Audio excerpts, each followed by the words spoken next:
Hoy vamos a conversar con Diego Giacomini, viejo amigo y compañero de ruta de Javier Milei hasta que tomaron rumbos separados. Estudió en el Nacional Buenos Aires, luego economía en la UBA, realizó posgrados, estudió filosofía, es profesor en varias universidades y publicó 4 libros en coautoría con su entonces amigo Javier Milei. En esos libros, lo hemos visto acá, sostenían que el Banco Central debe ser por completo independiente, que es necesario acumular reservas para estabilizar la inflación, que se tienen que eliminar impuestos para que crezca la economía y que la variación del tipo de cambio no afecta a la inflación. La primera pregunta que le voy a hacer al doctor Giacomini es, ¿qué le pasó a Milei? ¿Por qué abandonó estos postulados que antes afirmaba? Eh, Claudio, buenos días ante todo. ¿Cómo ¿Cómo le va? andas vos? Bien. Bien, vos y tu audiencia. Espero que estén todos bien. Bueno, la verdad que esto es una tesis que tengo, no puede ser una verdad a rajatabla, ¿no? Porque esto lo ha abandonado y lo ejecuta día a día y yo ya no estoy ahí. Lo que yo puedo decir es que cuando uno asoma la nariz a la política institucional y a la ejecución de política macroeconómica, ya sea fiscal o monetaria, uno encuentra dos cosas. Que uno se tiene que dejar llevar por la plata fácil del poder, porque si uno no se deja llevar por la plata del poder, lo ponen a servir café a los que deciden y se dejan llevar por la plata fácil del poder. Primera cosa. Segunda, y todavía más o al menos igual de importante, es cuando uno asoma la nariz, le dicen, mira, vos podés hacer política fiscal, política macroeconómica dentro de esta canchita de papi fútbol. Olvídate de hacer política macroeconómica, fiscal o monetaria donde quieras. No tenés un Maracaná para moverte. Tenés esta canchita de papi. Si te salís de este marco, afuera. Estas cosas no se pueden hacer. Y ahí te encontrás, por ejemplo, con el encaje del 100%, ahí te encontrás con la dolarización, etcétera, etcétera, y los ejemplos abundan. Y si lo querés cambiar igual, corriendo el riesgo de que te saquen de la cancha, no te preocupes que hay todo un andamiaje institucional que está creado para que no te salgas de la cancha. Por ejemplo, y te pongo un ejemplo para cerrar esto. Imagínate que vos sos un jugador de River, pero sos hincha de Boca. Y invento, tu padre que es fanático de Boca se está por morir. Entonces vos le querés dar una alegría. Y las alegrías son dos. O hacer que River pierda o jugás muy bien para que te compre Boca. Que jugar muy bien es favorecer a River. Bueno, el esquema de incentivos está hecho para que juegues muy bien para River. ¿Por qué? Porque si no, no cobras premio, si no, tu pase de mercado cae, si no, el técnico no te pone. O sea, ¿qué te quiero hacer? Esto es la revelación de que en realidad contra el sistema, desde dentro del sistema, no se puede ir. Mirá que será que pasaste de encaje del 100% a remunerar los encajes. Con esto está todo dicho. ¿Ok? Adiós dolarización, adiós independencia del Banco Central, todo eso. Bueno, lo que está diciendo el doctor me parece es la diferencia entre la realidad y la teoría, ¿no? En la previa teorizaba y ahora que se la vio con la realidad se complicó. Doctor, ¿es correcto decir que en el Banco Central solo hay deudas? Tenemos los dólares del Fondo Monetario, los swaps de China, los encajes del público, es todo deuda, ¿no? A ver, el Banco Central tiene un balance. El Banco Central, como todo Banco Central, tiene un balance que tiene un activo y tiene un pasivo per se, siempre todos. En el pasivo está la base monetaria, que es el pasivo que tiene todo Banco Central.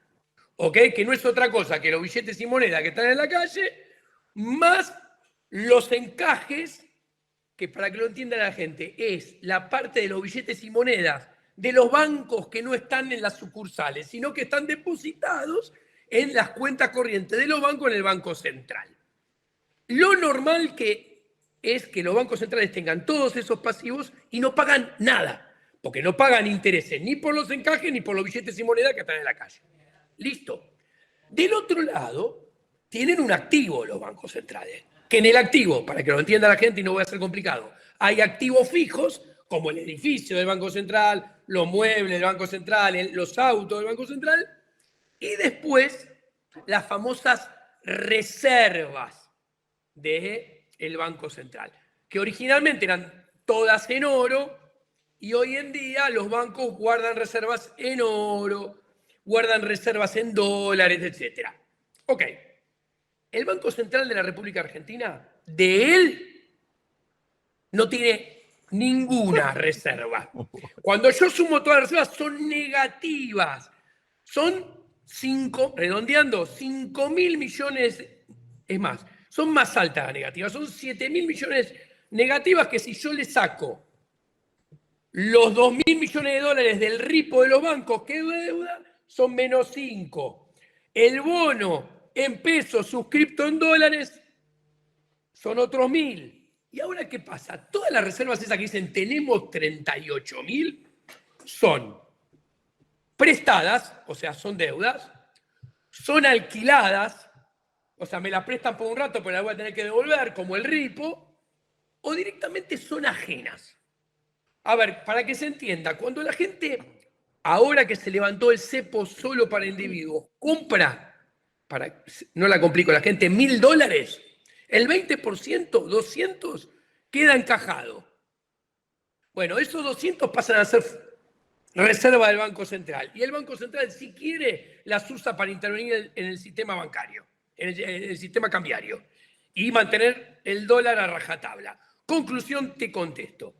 El Banco Central, en el activo, tiene toda deuda. No tiene nada de él. Ahora, esto es muy interesante, y acá termino de redondear. Porque vos lo escuchás a Kirno, a ver, todo el equipo económico, yo les contesto vía notas en diferentes medios gráficos, les contesto con intervenciones de video, en conferencias, les dejo por escrito los arrobos, contéstenme si pueden, les contesto las notas a Javier Milei, contestame si podés. Nadie me contesta nada. Yo le decía a Kirno el otro día, capitalizamos el Banco Central. ¿Con qué? Mentira. ¿Por qué? Porque lo capitaliza. El Tesoro es el único accionista del Banco Central. No hay independencia del Banco Central. Tiene un dueño el Banco Central, es el Tesoro. El Tesoro toma deuda con el FMI. Por ejemplo, 12.000 millones de dólares.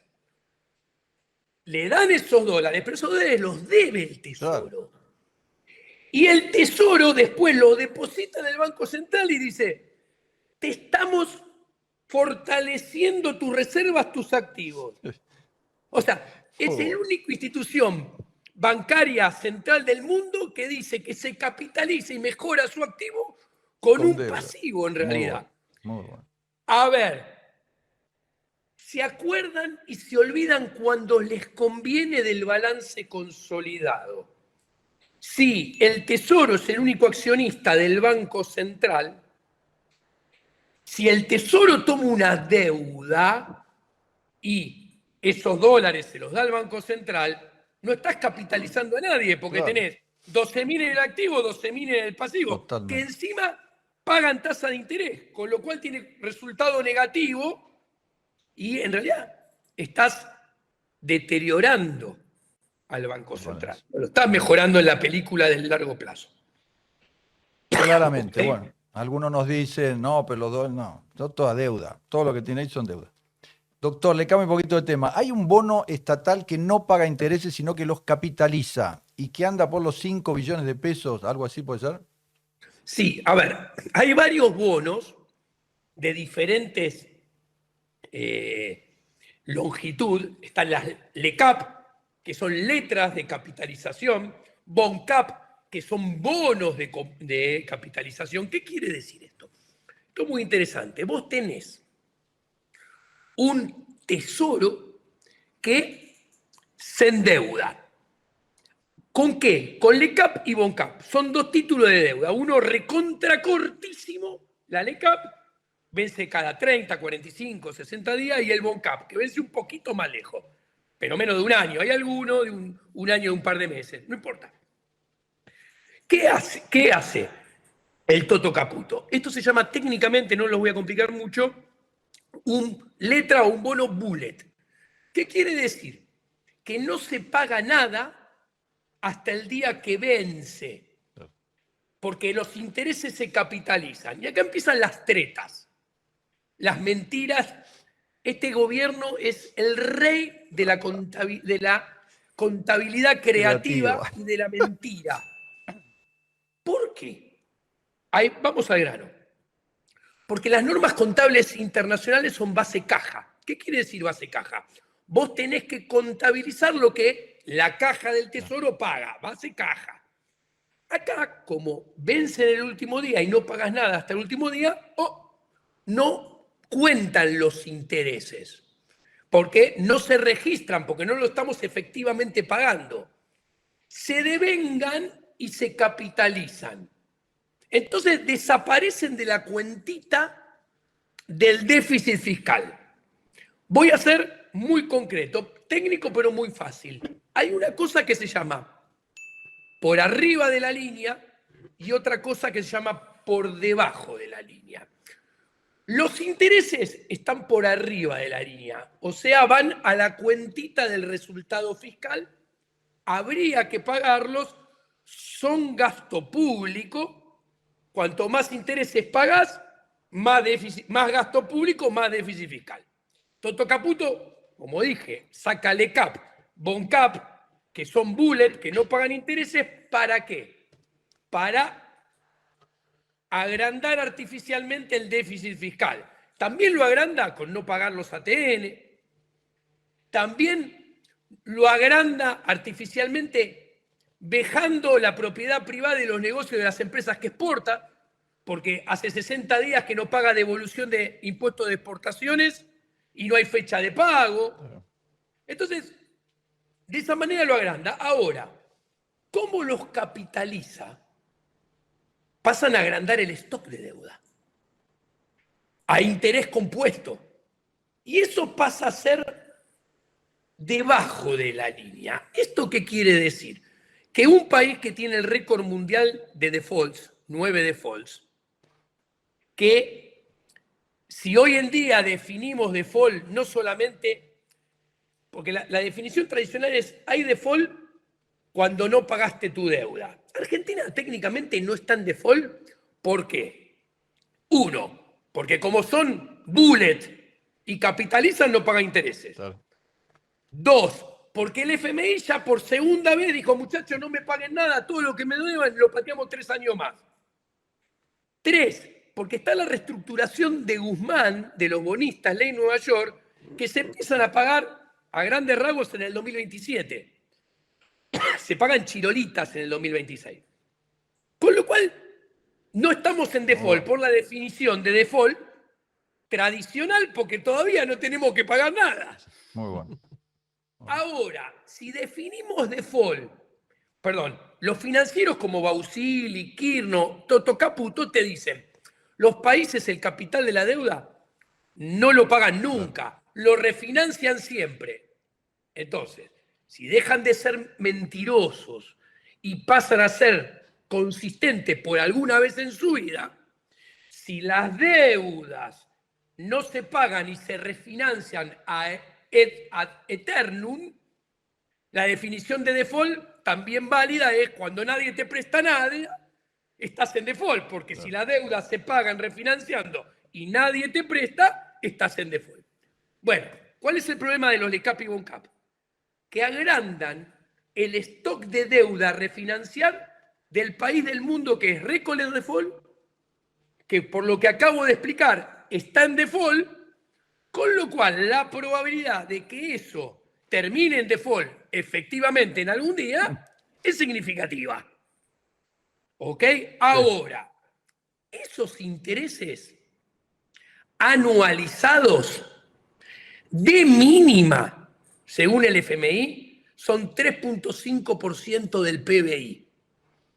Acá está la discusión sobre el valor del PBI. Algunos economistas lo ponen hasta 5 puntos del PBI.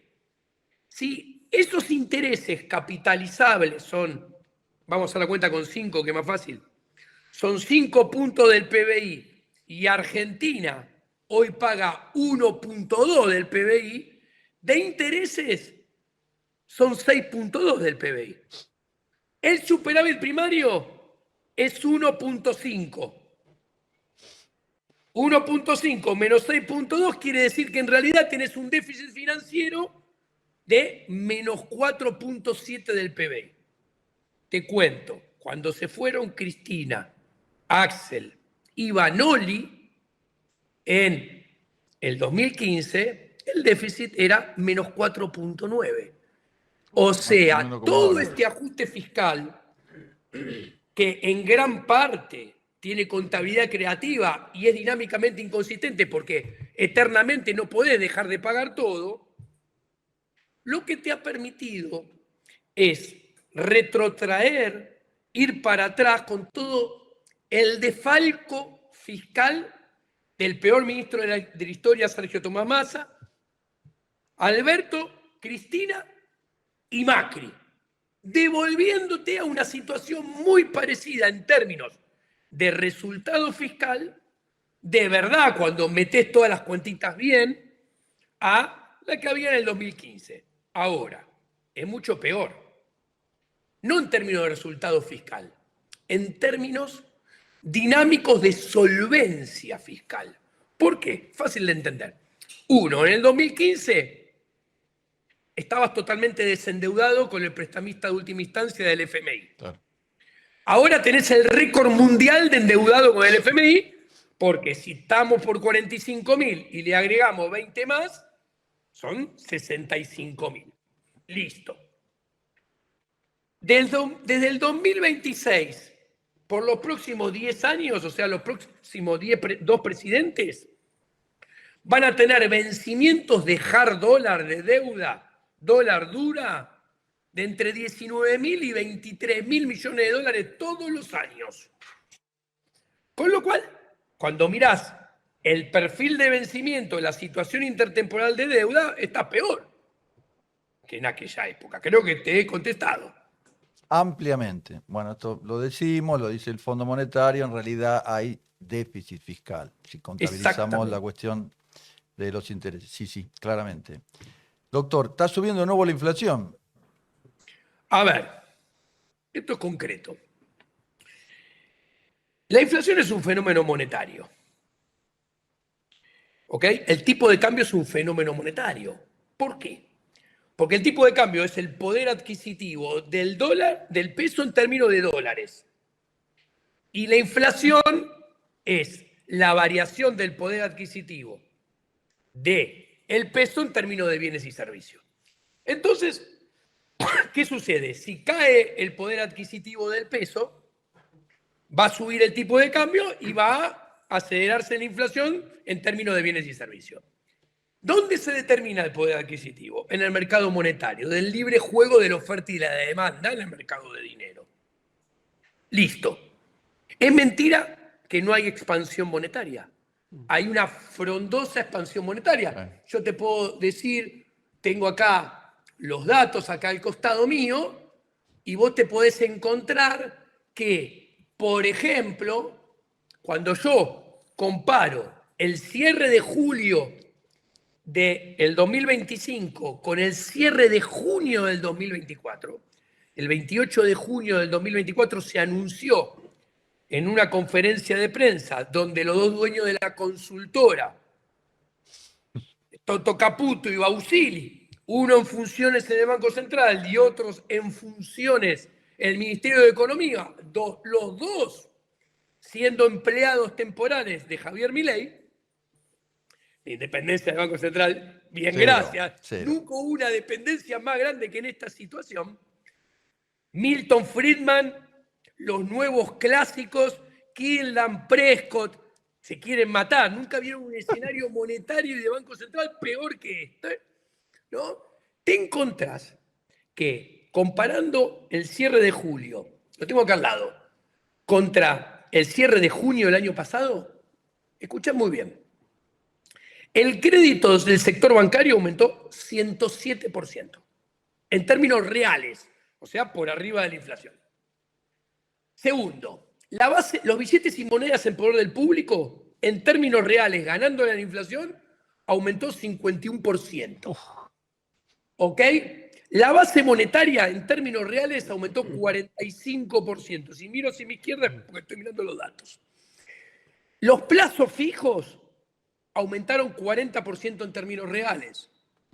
M3 aumentó 24% en términos reales. Y M2 aumentó 16% en términos reales.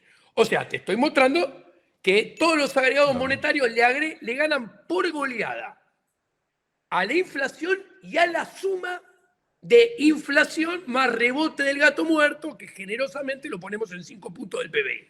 O sea, le ganan por goleada la suma de inflación más rebote del nivel de actividad. Ahora bien, ¿esto qué quiere decir? Que si esto sigue así, les acabo de mostrar que acá hay una expansión de oferta monetaria. Vamos a ver, eso ya de por sí juega para que el poder adquisitivo del peso baje y suba el dólar y se acelere la inflación en algún momento. Ahora, en Argentina, la demanda de dinero le falta una gran parte que tienen en todos los países del mundo. La demanda de dinero, todos los países del mundo tiene dos porciones. Demanda de dinero por motivo de transacción, o sea, los pesos que demando para hacer transacciones económicas, y demanda de dinero por motivo ahorro. Los pesos que la gente demanda para ahorrar. En Argentina esto no existe. No. En forma permanente. La gente ahorra en dólares.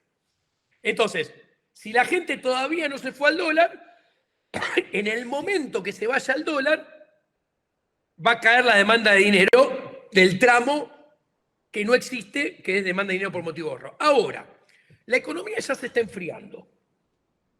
Y de acá a final de año se va a enfriar cada vez más. Con lo cual, voy a ser generoso, a final de año vamos a tener un escenario donde, haciendo el promedio de todo el 2025 versus el promedio del 2024, vas a tener un crecimiento del PBI que el gobierno va a salir y va a decir creció 4.5, 4.7. Ahora, cuando compares diciembre del 2025 contra diciembre del 2024, van a estar muy empatados, muy cerquita, va a haber crecimiento cero. Entonces, si el promedio es mayor que la punta, está cayendo a nivel de actividad. Con lo cual, la demanda de dinero por motivo de transacción va a bajar, porque vas a querer menos peso para hacer transacciones. Con lo cual, si cae la demanda de dinero por motivo ahorro, cae la demanda de dinero por motivo de transacción, cae la demanda de dinero total y está subiendo la oferta, nadie se tiene que sorprender si primero el dólar sube. Claro. De hecho, desde que se firmó el acuerdo con el FMI, en la tendencia lo único que hizo fue subir. Nunca bajó. Javier dice que los economistas son mandrines, no sé, a mí nunca se anima a nombrarme, así que no me siento incluido, pero Javier dijo, firmo el acuerdo y voy a comprar reservas ahora cuando vaya a la banda. Sí. Que vaya a 1000. No fue a la banda. Fue. Es más, fue por más y dijo, y voy a comprar reservas a 1000 porque el tipo de cambio, si ustedes miran la PPP, va a caer a 700, 600. Sí. Difícil conseguir a alguien más mandril, porque le pifió. Desde el primer día, en la tendencia no dejó de subir. Esto va a seguir pasando. El tipo de cambio, su inercia en los próximos meses, si quiere seguir siendo la oferta y sigue bajando la demanda, porque cae la demanda de dinero por motivo de transacción, va a seguir subiendo. Después, en alguna medida, se van a acelerar los precios. De hecho, la inflación, como vos me acabas de decir, Claudio, está para arriba.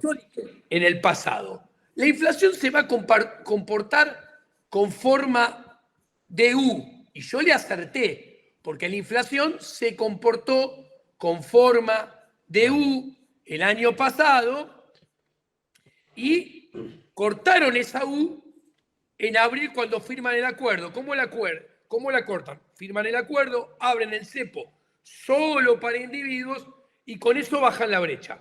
Y al bajar la brecha, ¿qué pasa? Se desplomó el contado con liqui, se desplomó el MEP. A ver, había un montón que importaban a contado con liqui. Claro. Entonces, eso generó que haya deflación de mayoristas y que baje la inflación de vuelta minorista. Pero el dólar empezó a subir. Y la inflación ya pasó de 1,5 a 1,6 a 1,9. Probablemente pueda subir un poquito más. Ahora, el partido importante, es muy interesante esto porque salen los economistas que defienden al gobierno ante toda situación, en cualquier lugar, ignorando los datos, y dicen, no hay pass-through. Yo me río porque no es algo que se mire en un solo mes. Claro.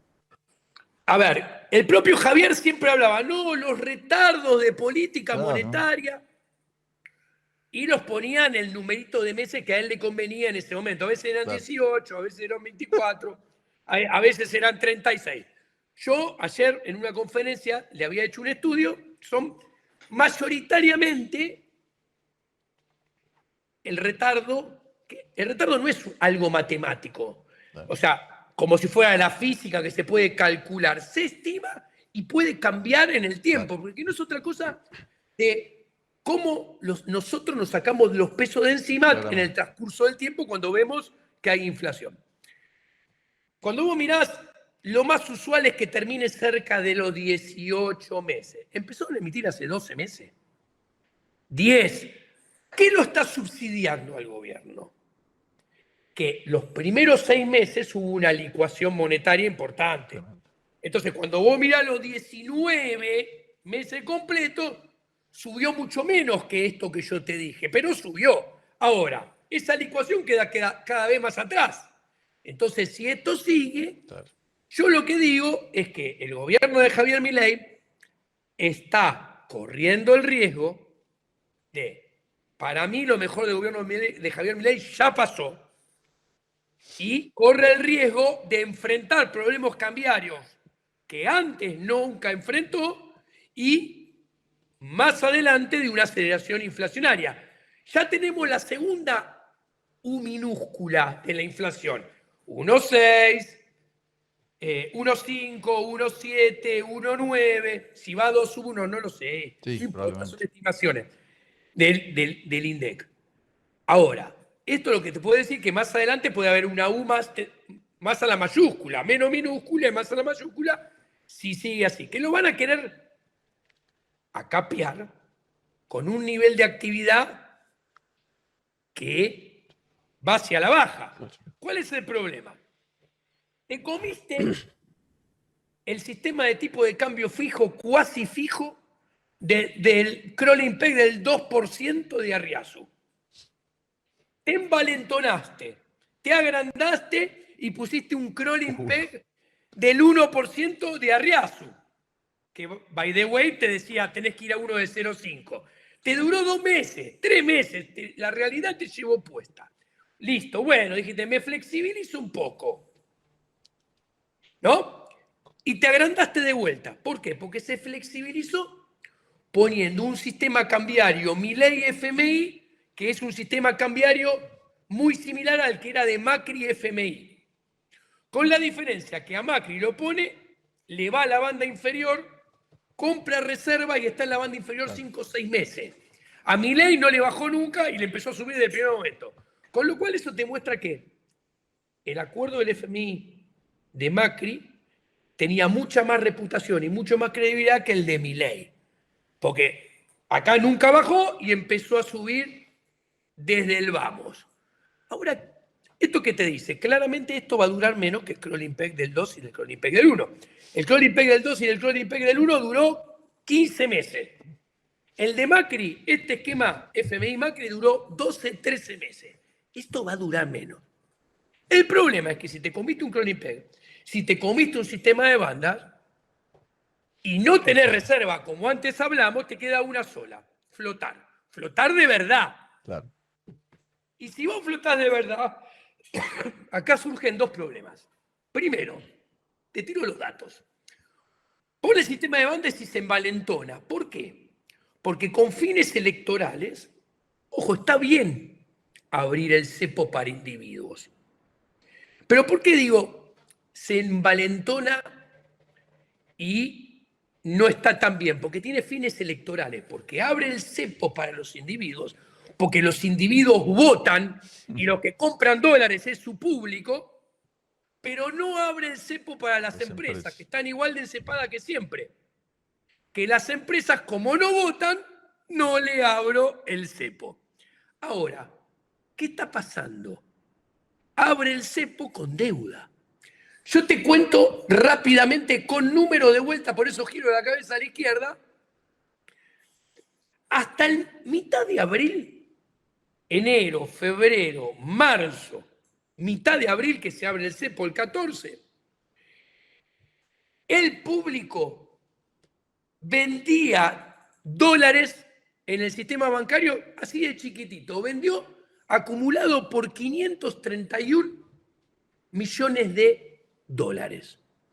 Se abre el cepo con los dólares del FMI, mitad de abril, mayo, junio, o sea, mayo y junio, mitad de abril, 2 meses y medio, el público compró dólares por 9.298 millones, con lo cual pasaste de una oferta acumulada en 3 meses y medio de más 531, la cambiaste por una demanda acumulada en 2 meses y medio de menos 8.767.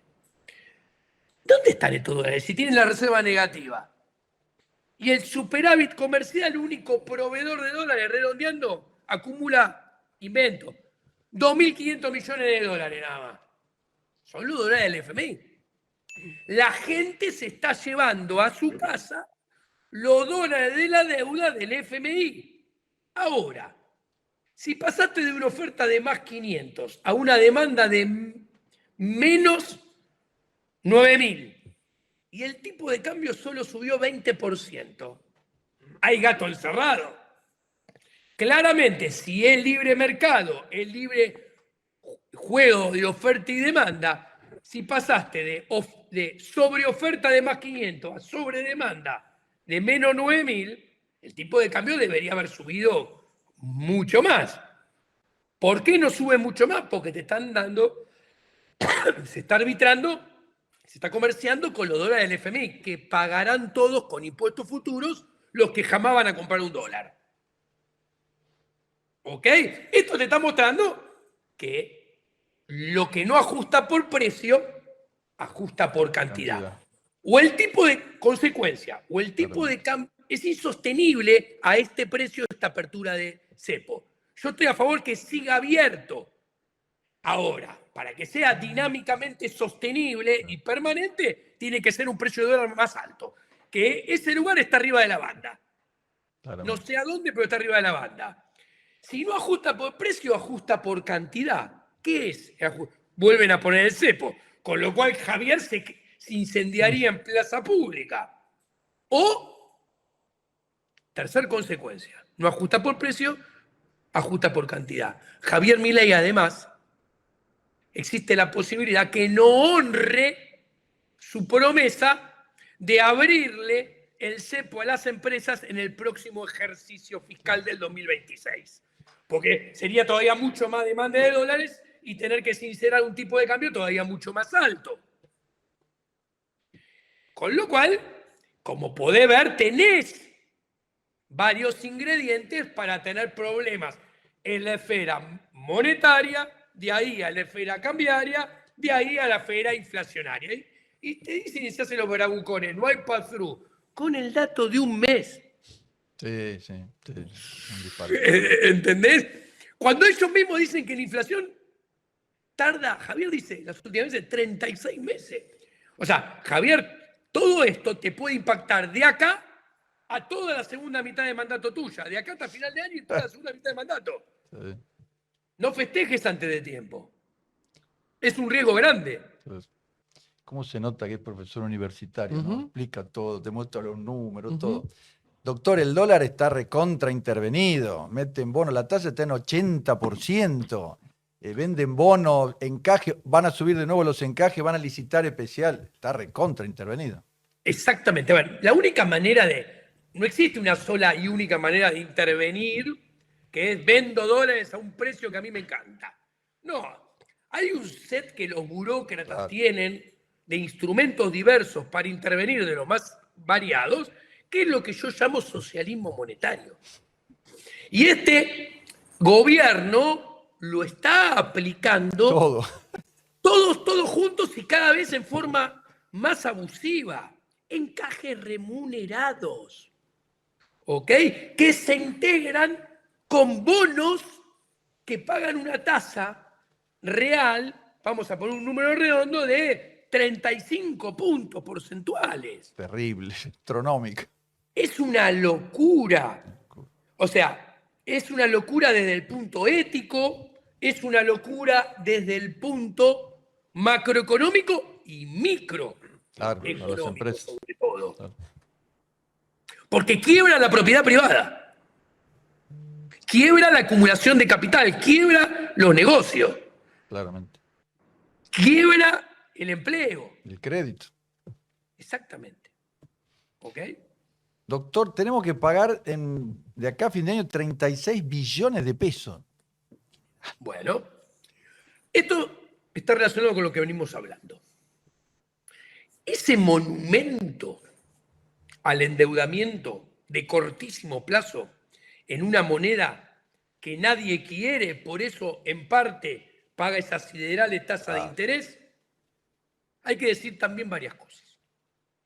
La carrera entre tasa de interés y tipo de cambio es una carrera longeva en Argentina. Claudio, vos serías chiquito y escuchabas a tu viejo hablar de la carrera tasa de interés. Plan primavera, ya está. Tipo de cambio. Bueno, hasta que no se inventó el cepo, es una carrera que la tasa de interés estaba destinada a perderla por goleada. ¿Ok? La casta política desarrolla la ingeniería gracias a la tecnología del cepo y le da más changuín a la tasa. ¿Por qué digo esto?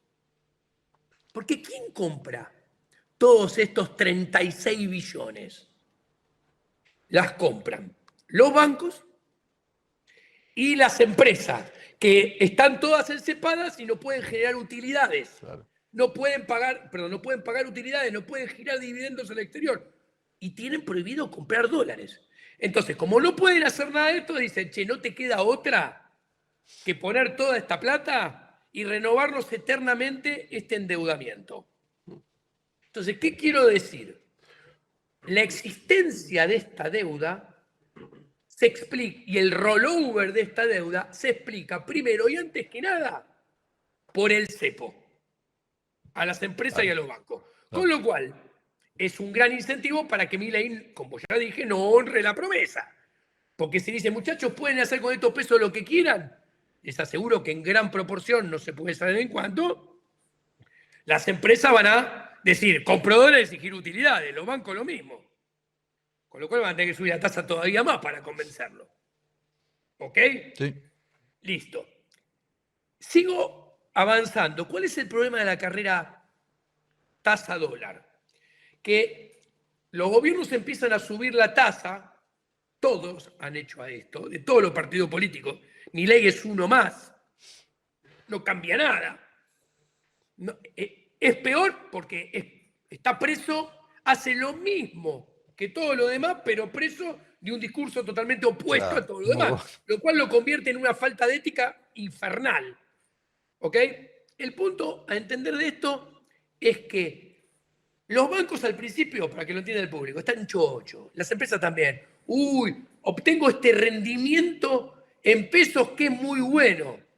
¿Cómo lo miden? Dicen, a mí me pagan 20% en pesos, el dólar no se mueve cuenta de almacenero, gano 20% en dólares. Si el dólar baja a 5, gano 25 cuenta de almacenero en dólares. Los tipos están pensando siempre en dólares, en la carrera tasa dólar. Ahora, ¿cuál es el problema? Hay un momento que hay un umbral que nunca se puede saber a dónde está, pero que a partir que la tasa llega a un umbral que es muy elevado, los propios intervinientes en este juego dicen, uy, esto se va todo al carajo.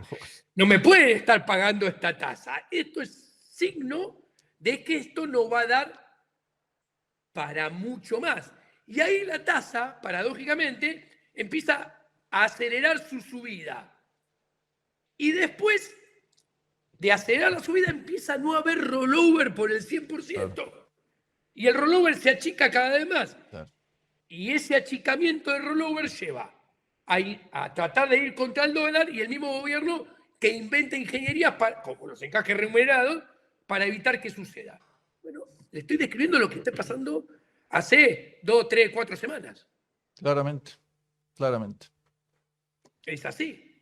Doctor, lo dejo con Pitelli acá que tiene unas inquietudes para hacerle. Después vuelvo. ¿Qué tal, Diego? ¿Cómo estás? Un placer. ¿Cómo anda? Te consulto. En el Museo de los Horrores Económicos Argentinos tenemos, por decir algunos, el default de 2001, la intervención del INDEC, el cepo.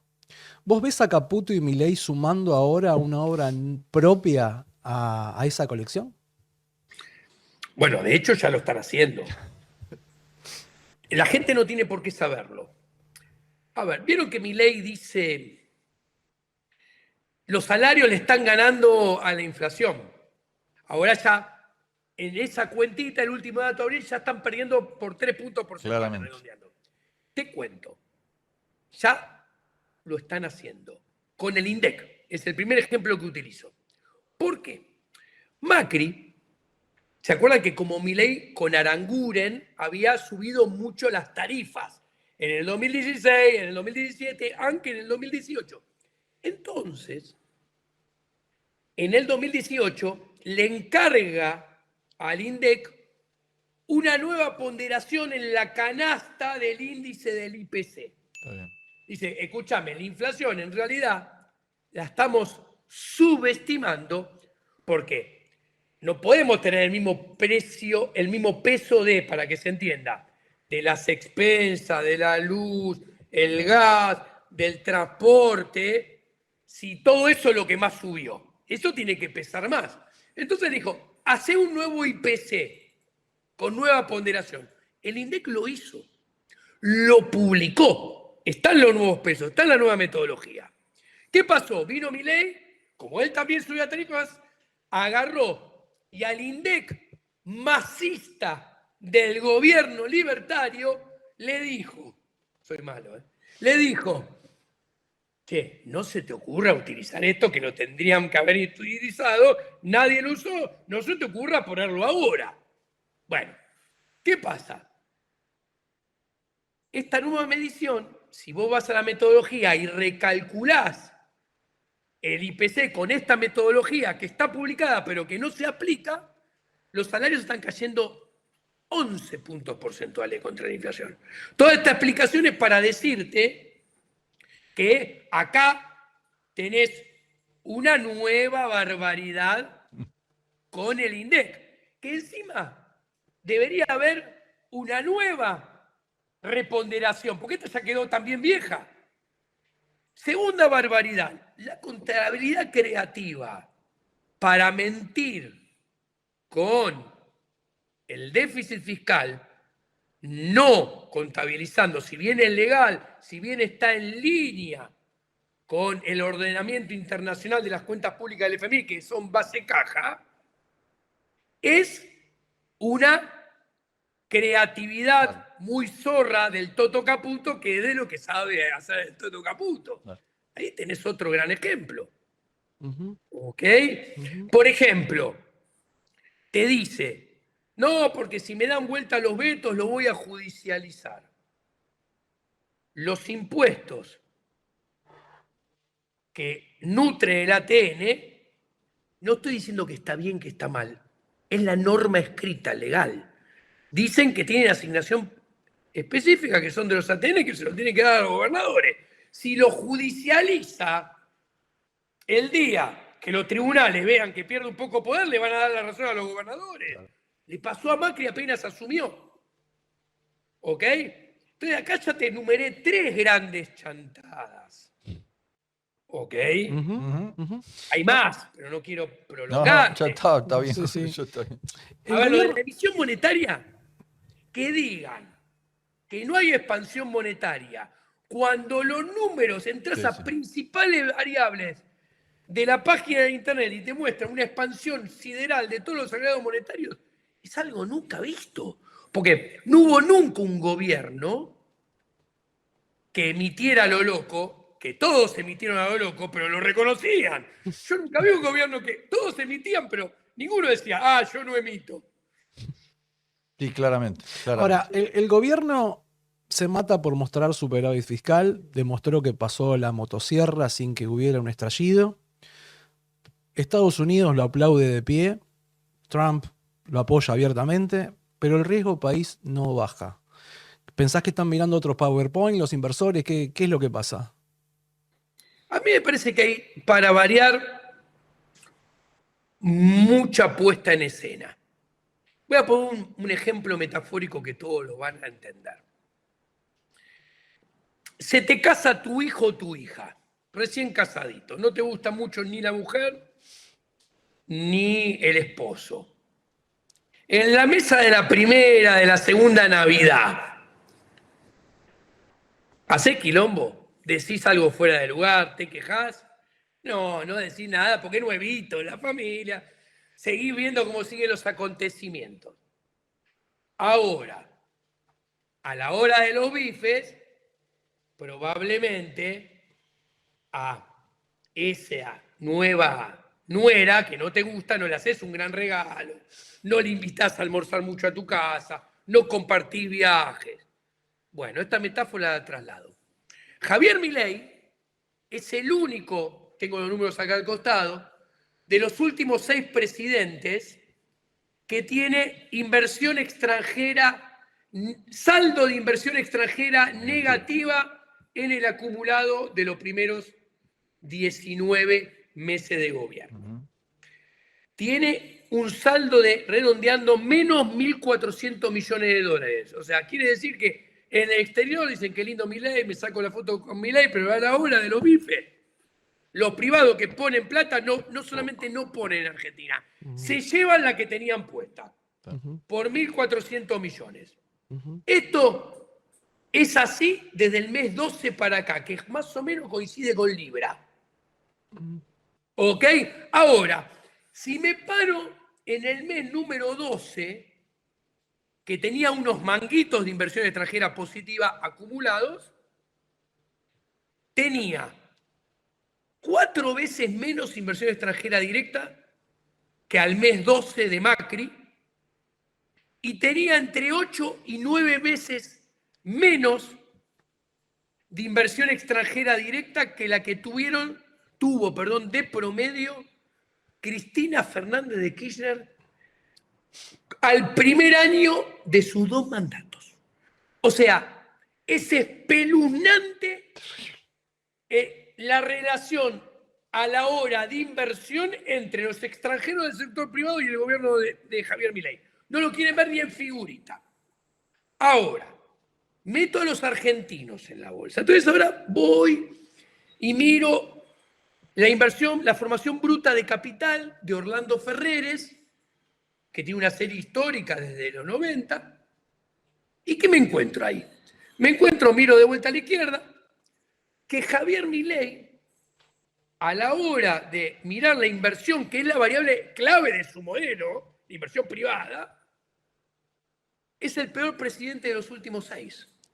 En el promedio de sus 19 meses de gobierno, hasta el último dato disponible, la relación inversión bruta PBI es 13.7. Alberto tenía 14.9, Cristina en su segundo mandato 15.9, Cristina en su primer mandato 17.1 y Néstor Kirchner 17.8. ¿Qué quiere decir? Que en Argentina, con Javier Milei, cuando sumo los extranjeros y los que estamos acá adentro, estamos lejísimos de amortizar el stock de capital existente. O sea, todas las máquinas que se rompen y hay que arreglar, no se arreglan ni ahí. Todas las máquinas que se rompen y hay que reemplazar por nuevas máquinas, no se arreglan, no se reemplazan por nuevas máquinas ni ahí. Con lo cual la capacidad de producción del gobierno de Javier Milei baja. Por eso el rebote del gato muerto toca el techo en febrero de este año y en la tendencia desde febrero a junio y lo que se espera en los próximos meses, más con estas tasas de interés y esta medida, es bajista de acá a final de año. Claramente. Ahora, yo te iba a decir, y siguiendo un poco el ejemplo que por ahí está bien, este novio o novia nueva lo estaban estudiando, Entonces, el mejor recién llegó la ejemplo. familia, pero tal vez el novio anterior le gustaba menos. Puede pasar eso, sí, tenés razón. No, Es capaz que el otro buen era un ejemplo. desastre. Y bueno, vamos a darle unos meses. Y justamente por eso te quería preguntar. Va 1 año y medio, ¿no? Del gobierno de Milei. Sí. ¿No es como pedirle a un médico que te saque un tumor, te haga una cirugía estética y de paso te cure la depresión todo en la primera consulta? A ver, acá hay un problema. Vos tenés, es verdad, esa intervención tuya tiene mucho asidero. Ahora, acá el problema es otro. Acá es poner en dinámica lo que está haciendo hacia adelante y ver cuáles son los más probables resultados que va a obtener a partir de análisis de lo que está haciendo, los resultados presentes, para ver los resultados en el futuro. Y ahí están las críticas fundamentalmente. ¿Por qué? Porque vos te encontrás que la política, hay dos grandes familias de política económica, que es la política monetaria y la política fiscal. Empiezo por lo monetario. Y podemos agregar subpatas, política cambiaria. La política cambiaria es dinámicamente inconsistente, porque cometiste un error intelectual garrafal que siempre falla en Argentina, que es, como metodología para bajar la inflación, utilizar el ancla cambiaria. Está mal y termina mal, y no hay otra opción. Y lo voy a explicar por qué. A ver, en Argentina hay 3 demandas de dólares. 3. Y de esas 3 demandas, hay 2 que son excepcionales de Argentina, que no existen en otro país. Y voy a explicar. Primero, los argentinos ahorramos en dólares. De hecho, compramos billetes en 2 meses y medio por 9.000 millones de dólares. Algo estratosférico, que no pasa en ningún otro país, porque todos ahorran en la moneda de ese país. Si vos anualizás esto, te da, siendo generosos, 20.000 millones de dólares. Que Argentina tenga un superávit comercial de 20.000 millones de dólares es imposible, en forma permanente. ¿Por qué? Porque no tenemos la productividad para venderle al mundo bienes neto por esa cantidad. Listo. Primer problema. En el resto del mundo no está. Segundo problema. En los países del mundo, los países emiten deuda en su moneda. Entonces no demandan dólares para pagar deuda. Yo te dije que en el segundo mandato potencial de Milei, más 2 presidencias más, vos vas a tener vencimiento de deuda hard dólar de 19.000, 23.000 millones de dólares. Con lo cual, la demanda del gobierno nacional es todavía peor que la de los ahorristas. Y además, ahora sí está el tercer componente, que es la demanda de dólares para comprar insumos, bienes intermedios, bienes de capital importados y bienes de consumo final importadas, que estas sí están en todo el mundo. Ahora, cuando vos sumás los 3 tramos, vos te encontrás que en Argentina el dólar es un bien hiperescaso. Está condenado a ser hiperescaso. ¿Qué pasa con el precio de un bien hiperescaso? Les pregunto. Sube el precio. Sube el precio. Bueno, entonces, si el dólar está condenado, por lo que expliqué, a ser hiperescaso, su precio en algún momento en la tendencia a largo plazo está condenado a subir. Con lo cual va a terminar fracasando como ancla antiinflacionaria y la inflación va a terminar acelerándose. Perfecto. Primer error, estoy explicando, primer error, política cambiaria dinámicamente inconsistente. Vamos a la monetaria. Javier Milei tiene una política monetaria dinámicamente inconsistente. ¿Por qué? Avancemos. Primer problema. Si la escuela de Chicago, a la cual yo no suscribo, pero su plan económico quiere parecer suscribir, te dice, mira, primero y ante todo tenés que tener una férrea independencia del Banco Central.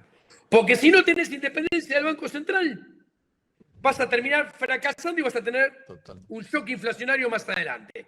No hay banco central más dependiente de un gobierno, de un poder ejecutivo nacional que este, en toda la historia. Con lo cual, ya estás en problemas en la esfera monetaria. Sigo. Dice que no emite y lo que más crece es la base monetaria y los billetes y monedas. Crecen en los últimos 13 meses redondeando 50% en términos reales. Eso es dinámicamente inconsistente. Sigo avanzando. Remunera encajes ahora. Y como si esto fuera poco, dijo que limpió el balance del Banco Central, eliminó los pases, le pasó toda esa deuda al Tesoro, pero cuando necesita usa pases, usa LEFI y vuelve para atrás. Claramente. Listo. El médico está encarando mal el tratamiento, según vos, entonces. El médico es un mono con ametralladora. Y cuando miro la consistencia dinámica de la política fiscal, esconder los intereses, capitalizarlos y agrandarlos, en el fondo, sea por abajo de la línea como es, y si algún día llegan a subir por arriba de la línea de vuelta, eso es más gasto público futuro y por ende es más impuesto futuro, por ende a futuro será un mayor avance sobre la propiedad privada y la acumulación de capital. Te hago la última. Hay un romance a cielo abierto entre el Carry Trade, JP Morgan y el gobierno. Entran, salen, vuelven. ¿Qué va a pasar en el futuro? ¿Esta película cómo sigue? ¿Es una película romántica, dura un tiempo? ¿Termina con una película de terror? ¿Cómo ves eso? Primero, vamos a ser duros. Vladimir Bernin, Kirchner, Bausili y Toto Caputo, los cuatro fueron funcionarios del JP Morgan. Los cuatro cobraron sueldos del JP Morgan. Los cuatro cobraron bonus del JP Morgan. ¿Ok? Laburaron todos años y años para el JP Morgan. Hay una placa dando vuelta con la información. ¿Ok? No sé si los años serán exactos, pero es así. De hecho, se conocen todos de ese mundo. Por eso, a la hora de hacer política macroeconómica, ignoran completamente la economía real. Porque nunca la han tenido en su radar en su vida. Nunca pasaron cerca de un comercio, nunca pasaron cerca de una fábrica, de una industria o de una obra en construcción. ¿Ok? Si a esto le agregamos que Javier Milei nunca trabajó en su vida de consultor macroeconómico, y esto lo sé porque yo le regalaba cuando necesitaba todo mi análisis macroeconómico y mi consultoría, y él lo único que hacía era leerla y replicarla, porque yo laburo de consultor macroeconómico. Desde el 98, 99, cuando vi en Inglaterra que estaba abajo de Broda, a las pruebas me remito, lo sabe todo el mundo esto. Y si a esto le agrego que Sturzenegger es político hace más de 20 años y a lo sumo es un bicho de universidad que corrige tesinas de PhD, listo. Nos damos cuenta que nadie sabe de economía real.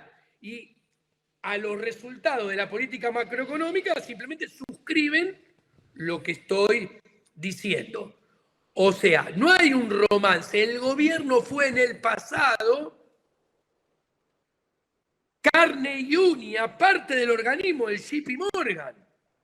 Ahora, obviamente, hubo un carry trade. Muchos hicieron grandes negocios con el carry trade.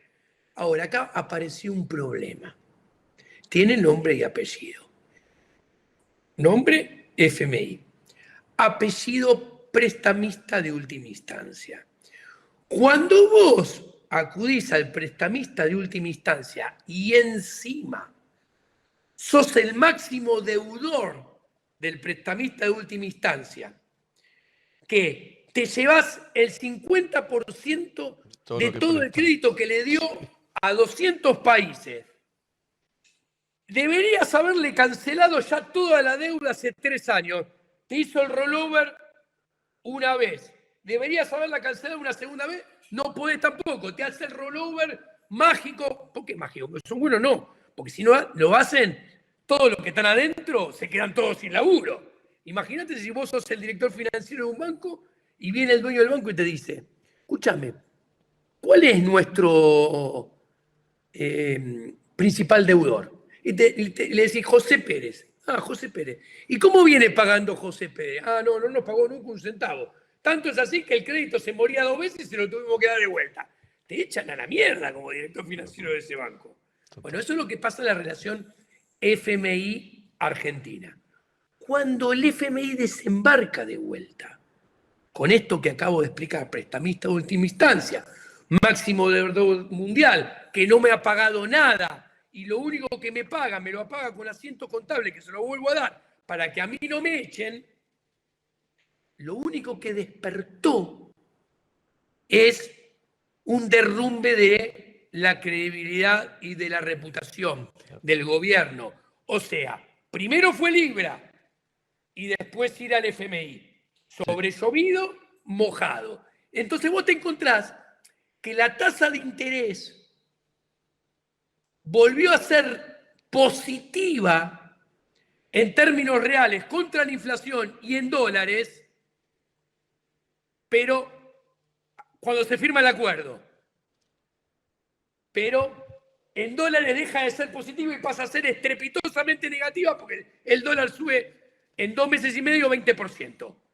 Esto es un escenario totalmente diferente al del carry trade, te contesto, del segundo semestre del año pasado. ¿Por qué? Porque volvés a tener tasas positivas en pesos que están hechas para que le ganes al dólar, pero empiezas a perder por goleada contra el dólar. Claro. ¿Y por qué? ¿Y desde cuándo sucede? Desde que firmaste el acuerdo con el FMI. La intromisión del FMI cambió y el escenario y hace que el carry trade en dólares fracase. Creo que te contesté. Claramente. Claro, muy bien. Duro panorama. Doctor, 2 últimas preguntas. Todas las que quieran. La primera, ¿cree que va a haber cambios después de octubre? Mira, yo he hablado en mi vida profesional con varios ex presidentes de Banco Central, varios ex ministros de Economía. Soy un ciudadano que ejerzo el oficio de consultor macroeconómico financiero hace 30 años casi. Soy un ciudadano. En la historia nunca ha habido ningún gobierno que tomó el toro por las astas y hizo los cambios porque quería hacer los cambios, hizo cambios ex ante porque quiso para cambiar el rumbo. En Argentina todos los cambios son a las trompadas, con la espalda contra la pared y el cuchillo en la carótida. O sea, los cambios surgen porque se los impone la realidad. Acordó con el FMI porque se moría el Cronipe. Abrió el cepo porque el FMI dice, ¿querés la guita? Bueno, abrí el cepo. Te sirve para las elecciones, porque yo me asocio con vos, porque es una asociación electoral que tenemos, FMI-Milei. ¿Ok? Asociación electoral para que no le vaya bien a la oposición, como con Macri. Ahora, entonces abrí el cepo, fortalecé a tus clientes electorales que quieren que abras el cepo. Perfecto. Ahora, ese cambio fue impuesto por la realidad. Va a haber cambio, se lo va a imponer nuevamente la realidad. Claramente. Yo creo, yo le le vengo diciendo desde el acuerdo a mis clientes que este acuerdo va a durar menos que el Cronipec, va a durar menos que el de Macri, está condenado a fracasar y ser cambiado.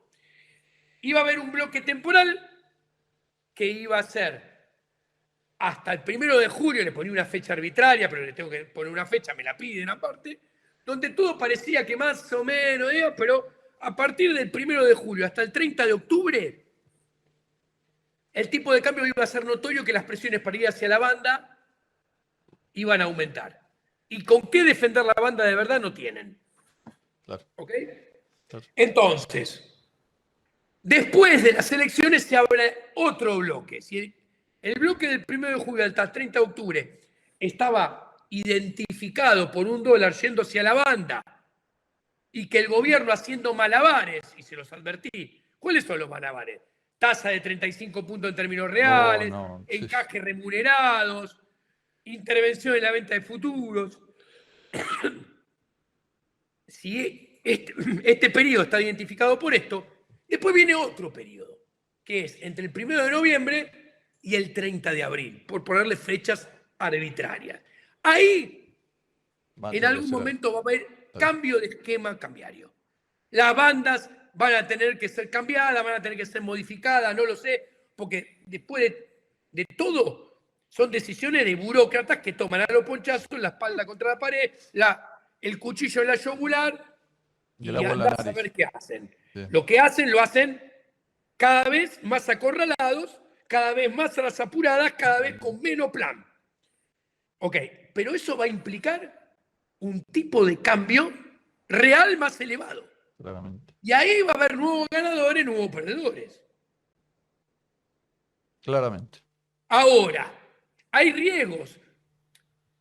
Estamos en un ciclo político. Los ciclos políticos, los ciclos políticos de medio término son mucho menos importantes que los ciclos políticos de cambio presidencial. Mirá cómo será tanto así que a los peronistas no les interesa perder en lo de medio término. ¿No? Ellos discuten otras cosas en las elecciones de medio término. Bueno, las elecciones de medio término tienen impacto asimétrico. ¿Qué quiere decir? Si te va muy bien, no te aseguran llegar muy bien a final de mandato, ni ahí. Mirá el caso de Macri, pintó todo el mapa de amarillo, ganó un montón de senadores, ganó un montón de diputados y terminó yendo al fondo que le prestó, le hizo un acuerdo de 57.000 millones y para llegar al 10 de diciembre del 2019, aún con todo esto, tuvo que volver a poner el cepo. Milei, acá, ¿cuál es el problema? Que ya fue al fondo. O sea, Macri fue después de las elecciones, este fue antes de las elecciones. Bien. Es peor, es mucho más delicado. Y no le dio 57, le dio 20. Listo. Ahora, si te va bien, te va a decir, seguir remando en dulce de leche. Ojo, que con lo que viniste haciendo el dulce de leche pasa del dulce de leche clásico al repostero, al colonial, al repostero. Cada vez más espeso, la dulce de leche más complicada. Eso si te va bien. Si te va mal, agárrate, Catalina. Sí, es verdad. Entonces, el 7 de septiembre vienen las elecciones de provincia de Buenos Aires. Ahí hay que ver cómo le va. Esperemos que no le vaya mal, porque si le va mal, en menor medida que las PASO del 19, si le va mal, esto va a acelerar la presión sobre la banda superior del esquema cambiario y eso va a dinamitar va a gatillar, que los cambios deban ser más bruscos más antes y en un ambiente mucho más complicado. Claramente. ¿Ok? Y a su vez, si le va mal, eso va a contagiar al resultado de la Nacional del 26 de octubre.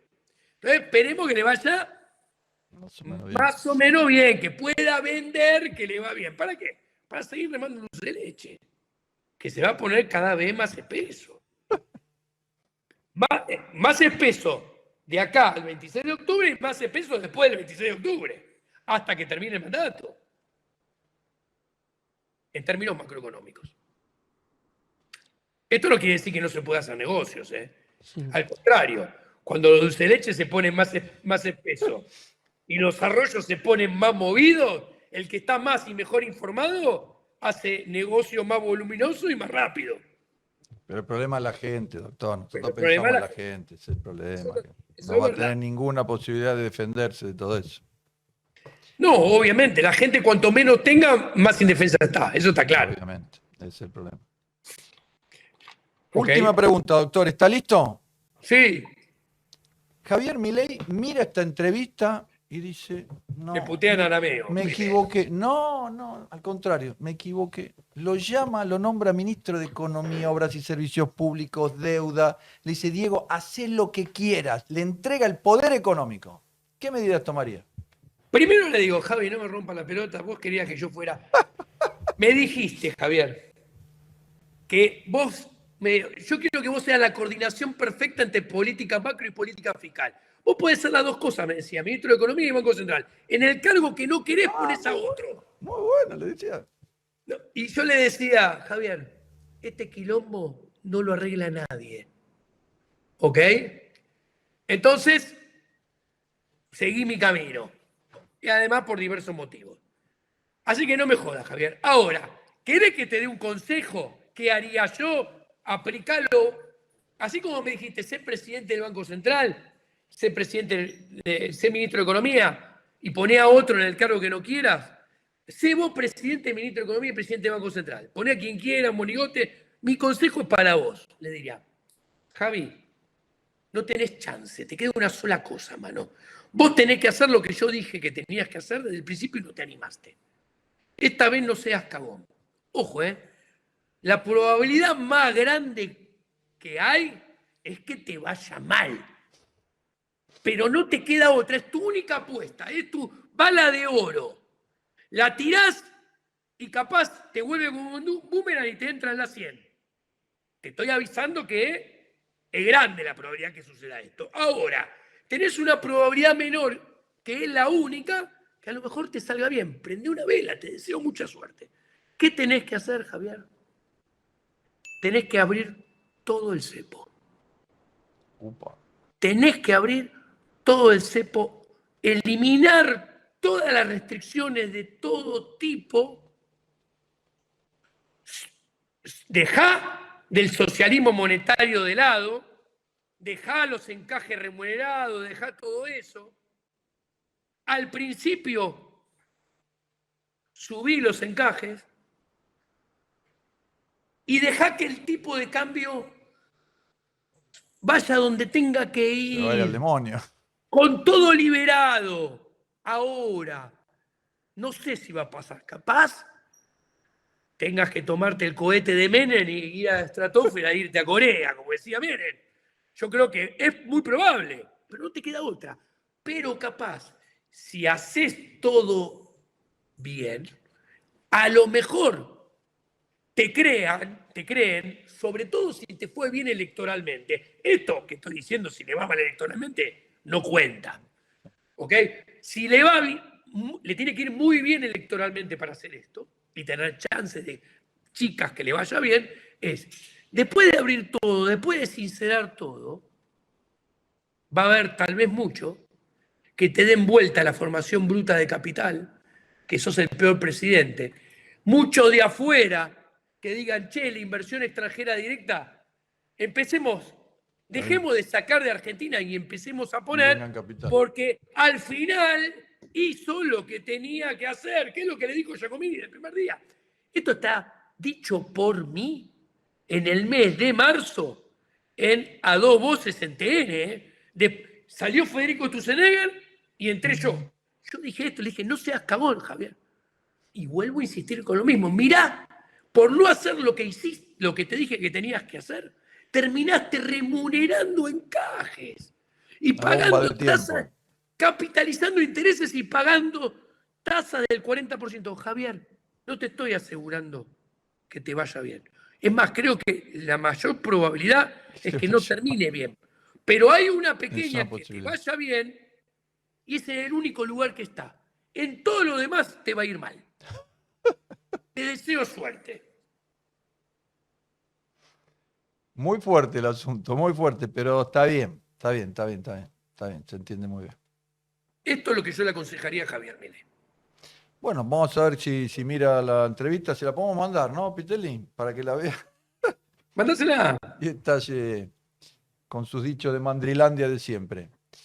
Doctor, nos hemos extendido mucho, no queremos robarle más tiempo. A mí me Un pareció placer. excelente todo lo que explicó para verlo y yo después las miro y las vuelvo a pensar y le agradecemos muchísimo su tiempo. No, un placer. Me gustan mucho tus entrevistas, Claudio. Siempre me jacto de que no soy esos economistas que terminan las entrevistas y decís, ¿qué dijo? No dijo nada Giacomini, no. Nunca es mi caso Qué va, ese. 300 cuestiones dijo. No, sí, estuvo muy bien, muy didáctico, muy interesante y fuerte, que está muy bueno. Ya. Yo digo lo que pienso. Está muy bien. A ver si la gente me critica y no se da cuenta.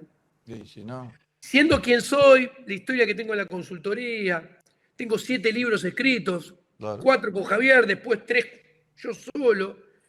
Yo con hablar, dado mi análisis, ¿no? Con mentir que este plan va bien y sacarme en 1 año y medio 2 fotos con Javier Milei, estaría facturando 70.000, 80.000 dólares por mes. Y elijo no hacerlo, porque no vendo lo que pienso, no vendo mi análisis, no lo cambio por plata. Está muy bien. Coherencia y valentía. Está muy bien. Así Listo. nomás. Doctor, Listo. muchísimas gracias. Nos vemos otra vez. Un placer. Cuando ustedes quieran, me encantan tus entrevistas, Claudio. Bueno, muchas gracias, ¿eh?